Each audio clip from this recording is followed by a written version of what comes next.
Bonjour à tous, alors aujourd'hui, exercice intéressant sur le déterminant, hein, avec un objectif calculer le déterminant ici, avec une matrice ici, donc avec des diagonales, une diagonale avec des coefficients qui peuvent être complexes, et ensuite sous la diagonale on a que nombre b, et au-dessus que nombre a. Et on va prendre a ici différent de b. D'accord. Et ensuite C1, C2, etc. jusqu'à Cn, ce sont des complexes ou des réels, ça dépendra la situation. Donc, pour ça, eh bien, vous allez voir, c'est l'astuce. On va passer par un autre déterminant et on rajoute à chaque coefficient. Donc, on rajoute x. Vous voyez, on a plus x partout. D'accord.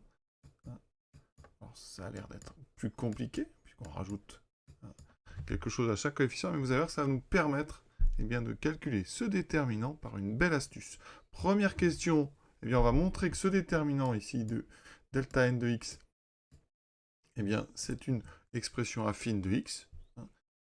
Et avec cette idée-là, on va réussir, vous allez voir, à trouver delta n de x, puis, en prenant x égale 0, à trouver delta n 0, ce déterminant qui nous intéresse. On est parti.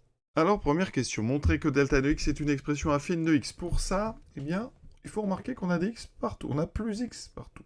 Donc, petite idée, on va enlever la première, donc ici, colonne, à tout le monde, à toutes les autres colonnes. Ça, on peut tout à fait, on sait qu'on peut, à chaque colonne, enlever une combinaison des autres colonnes. Donc ici, je ne touche pas à la première colonne. D'accord. Mais je vais, donc ici, faire C2 moins C1. Je vais marquer C2 moins C1. À côté, je ferai C3 moins C1, et etc. D'accord. Donc si je fais colonne 2 moins colonne 1, qu'est-ce qui me reste? Il me reste A moins C1. Ici, C2 moins B. Ici, B plus X moins B plus X, il me restera des 0. C'est pas très intéressant ce qui reste. La seule chose qu'il faut remarquer, c'est qu'il n'y a plus de X. D'accord. Pareil, colonne 3, moins colonne 1. Donc on aura A moins. Donc ici, C1. Ensuite, ici, donc on avait A plus X moins B plus X. Donc on aura A moins B. Et ainsi de suite. D'accord. On va regarder tous les termes. Le dernier, on fait donc ici, on a B plus X moins B plus X. On aura même pas mal de zéros qui apparaissent. Mais ça, c'est pas intéressant pour nous. Et on continue, donc ici on aura A moins C1, moins C1, etc. Et donc en haut, on a, ici ça finira par A moins C1, mais partout en fait, ici, eh bien vous n'avez plus de X. D'accord. Jusqu'au bout, ça fera A moins B, je peux vous donner le dernier, ça sera Cn moins B. Mais en fait, ce qu'il faut remarquer, donc, c'est que les X ne sont que dans la première colonne. Et maintenant, on va développer par rapport à la première colonne. Je vous ai rappelé la formule. C'est donc ici, quand on développe, c'est la somme de i égale à de 1 à n, c'est-à-dire sur toutes les lignes. D, alors ici, on va aller doucement parce que le problème c'est qu'on a une première ligne alors, qui est différente, le premier coefficient qui est différent des autres, donc je vais juste le mettre à part celui-ci.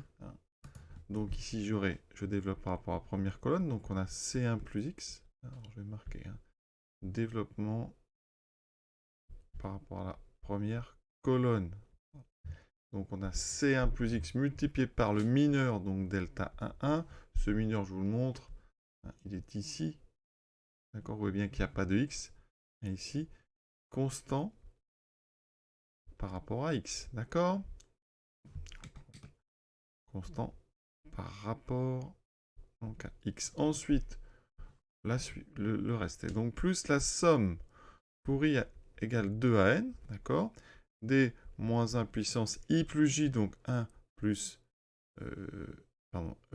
I plus 1, voilà, fois les mineurs. Donc ici, alors le coefficient, lui, c'est toujours B plus X.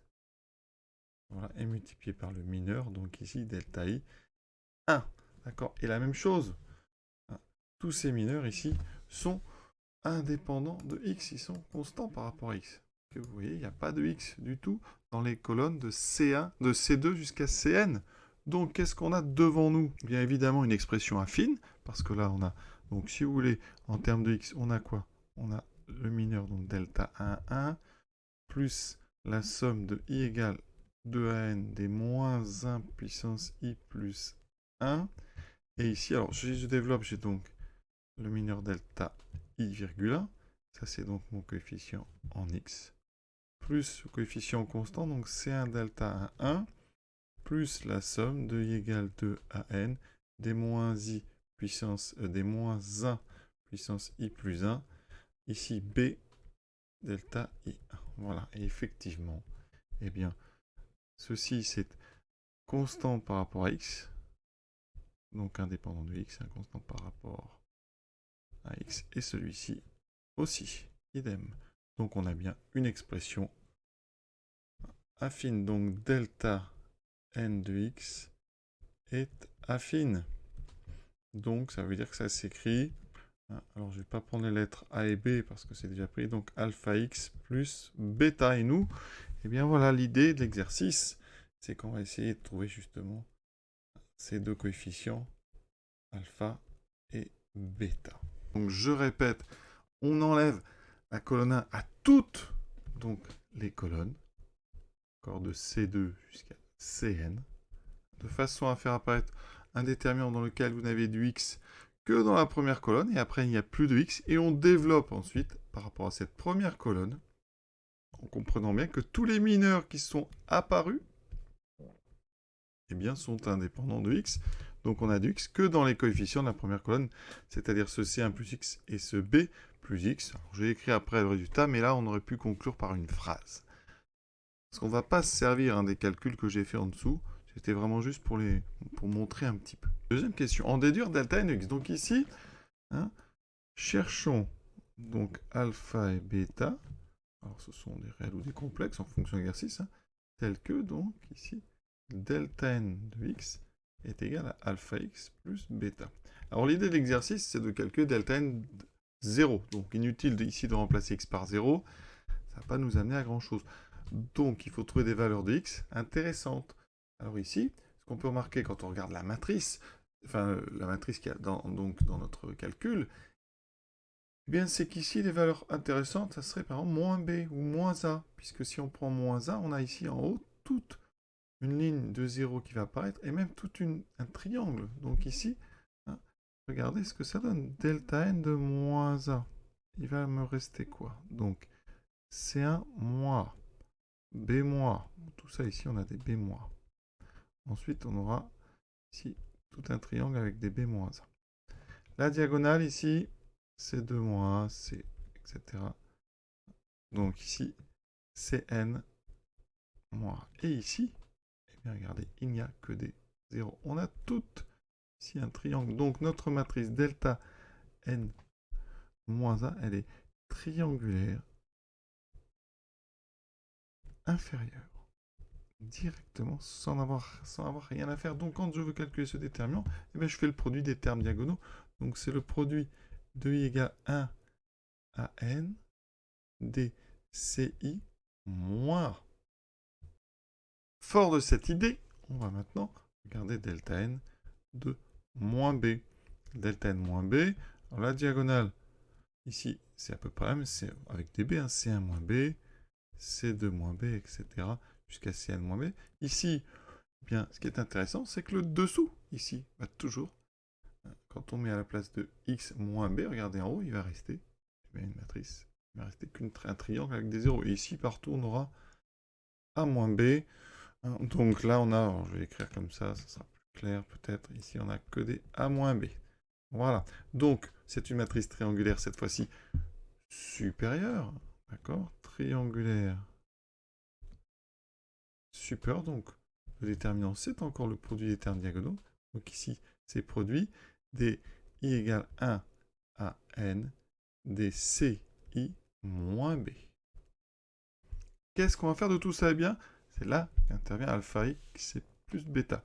Donc, delta n de moins a, c'est en fait, je remplace dans l'expression alpha x plus bêta, x par moins a. C'est donc moins alpha a plus bêta qui est égal au produit donc de i égale à n des ci moins a. Là, j'ai traduit delta n moins a. Pareil avec delta n moins b. Moins alpha b plus bêta est donc égal à produit de i égale 1 à n des ci moins b. Un système, deux équations, deux inconnues qui sont alpha et bêta. On part donc à la résolution de ce système. première chose ici, eh bien, on va faire la soustraction des deux lignes. Donc ligne 1 moins ligne 2, de façon à obtenir alpha. Donc ligne 1 moins ligne 2. Donc j'obtiens, ici je factorise tout de suite. Donc je vais avoir alpha en facteur. Alpha, ici j'aurai donc B moins A. Les bêta ont disparu. Et j'aurai donc le produit de I égale 1 ND CI moins A, moins le produit de I égale 1 à N DCI moins B. En même temps, je fais une autre combinaison pour trouver bêta, donc double combinaison. Alors là, pour trouver donc bêta, il faut que, ici je multiplie la première ligne donc par quoi? Par B. Donc B, donc en jaune, ça sera mieux. Donc B fois la ligne 1, moins A fois la ligne 2. J'obtiens. Donc ici, les alphas vont disparaître. Il me restera donc B fois petit b, moins b fois petit a. Donc on factorise encore. Donc bêta fois b moins a va être égal donc à b que multiplie le produit de i égale 1 à n dci moins a que multiplie le produit de i égale 1 à n dci moins b. Ça me donne donc alpha égale ceci, hein, on divise par b moins a. Alors on divise par b moins a, effectivement. Hein, on peut parce que b est différent de a, d'où l'hypothèse, hein, b a différent de b. D'accord? Ça me donne l'expression donc de delta n de x. Alors ici, maintenant, pour la conclusion, on a dit, ce qui m'intéresse, c'est delta n 0. Donc finalement, hein, je n'étais pas forcément obligé de calculer alpha, seul bêta m'intéressait. Je rappelle qu'on cherchait delta n 0. Donc ici, on remplace x par 0. Vous voyez, il me reste juste bêta. Ça sera donc b fois le produit de i égale 1 à n dci moins a fois le produit de i égale 1 à n dci moins b, tout ça divisé par b moins a.